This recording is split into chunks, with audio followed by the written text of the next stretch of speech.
ओम नमः शिवाय। आज हम विश्वास में कितनी शक्ति होती है इस बात पर चर्चा करेंगे। सबसे पहले तो ये जानना है कि विश्वास क्या है। विश्वास एक भरोसा है, ऐसी शक्ति है जिसके बल पर हम अपने अधिकांश कार्य पूर्ण कर लेते हैं और सफलता प्राप्त करते हैं। इसके अनुसार रामायण में भी एक चौपाई लिखी गई है।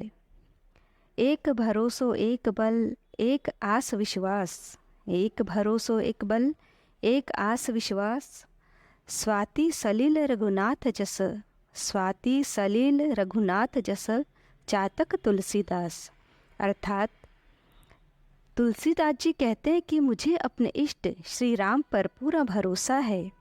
एक ही बल, एक ही आशा और एक उन्हीं पर अटूट विश्वास है।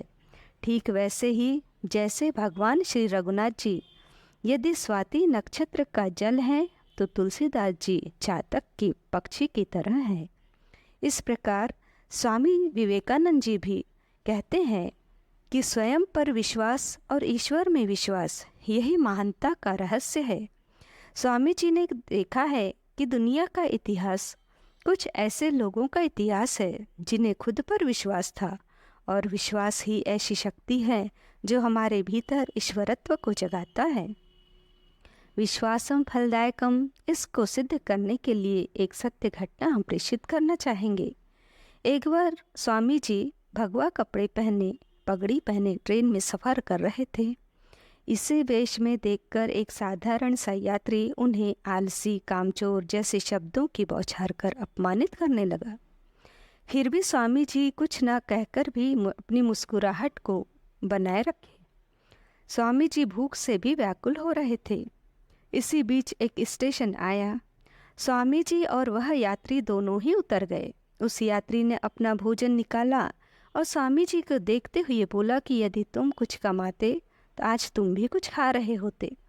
स्वामी जी बिना कुछ कहे एक पेड़ की छांव में जाकर बैठ गए और फिर बोले कि मुझे अपने ईश्वर पर पूरा भरोसा है, वो जो बोलेंगे वही होगा। इतने में अचानक एक आदमी उनके पास भोजन लेकर पहुंचा और उनसे पूछने लगा कि क्या आप स्वामी विवेकानंद जी हैं।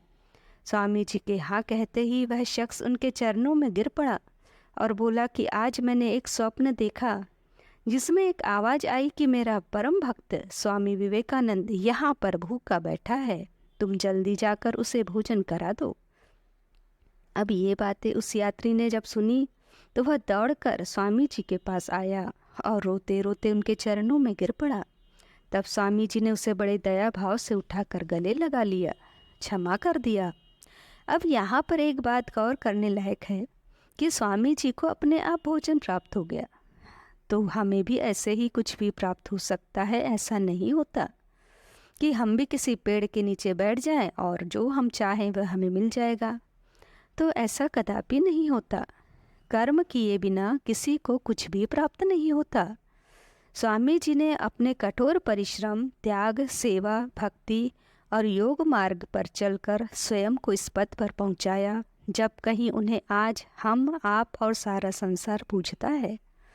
संसार में जितने भी महानतम व्यक्तित्व हुए हैं वे सभी परहित की भावना का परिचय देते हैं।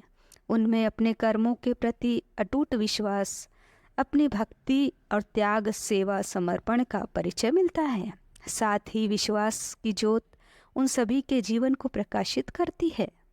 यदि हम अपने साधारण जीवन शैली में अपने आराध्य पर पूर्ण विश्वास रखकर अपने सभी कार्य निरंतर ढंग से करें, ध्यान से करें, तो हमें भी 100% सफलता अवश्य मिलती है।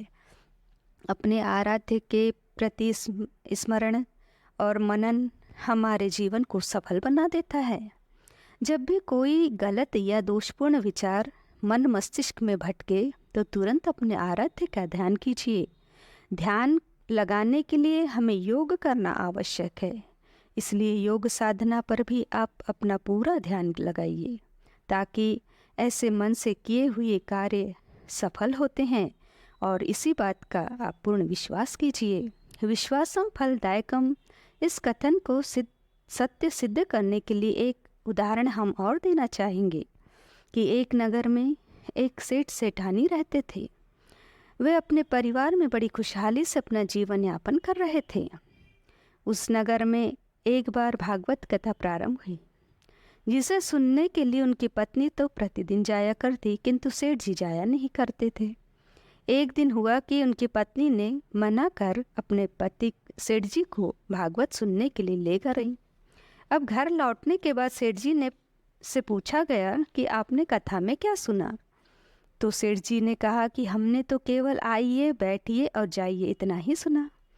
तो फिर उनकी पत्नी ने कह दिया कि ठीक है, अब इसी मंत्र को आप बोलते बोलते सो जाइए। था सेठ जी ने बस आइए, बैठिए और जाइए इसे मंत्र स्वरूप मान लिया और बोलते बोलते सो गए। एक चोर खिड़की से उनके कमरे में रात में उतरा। सेठ जी तो बड़बड़ा ही रहे थे नींद में। आइए, चोर ने सुन लिया आइए। सेठ जी ने कहा बैठिए, फिर चोर ने सुना। फिर सेठ जी ने कहा जाइए। तो फिर चोर घबरा गया कि सेठ जी ने तूने देख लिया है। तो वह उनके चरण पकड़कर गिड़गिड़ाने लगा और माफ़ी मांगने लगा और अपनी चोरी करने के आई हुई बात उसने पूरी तरीके से बता दी। अब सेठ जी ने उसे क्षमा करके वापस कर दिया। दूसरे दिन सेठ जी ने यह बात अपनी पत्नी से बताई कि आज हमारे यहाँ बहुत बड़ी चोरी होने से बच गई है, इसका पूरा श्रेय भागवत की कथा को जाता है। तब उनकी पत्नी ने बोली कि ये जो आपने मंत्र कहा था ये कोई मंत्र नहीं है, लेकिन आपने पूरी श्रद्धा और विश्वास से इसे कहा, इसलिए उसका भी फल आपको अच्छे से मिल गया। अब यहाँ पर ये बात आती है कि यदि उल्टा ही सही, यदि आप ईश्वर का नाम लेते हैं और पूरी श्रद्धा से लेते हैं तो उसका फल आपको अवश्य मिलता है।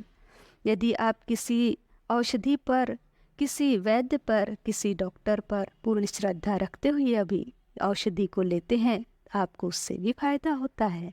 इसी प्रकार पूरी श्रद्धा और विश्वास के साथ यदि आप कोई कार्य करते हैं तो वह भी आपको सफलता दिलाता है। इसीलिए कहा जाता है कि विश्वासम फलदायकम। ओम नमः शिवाय।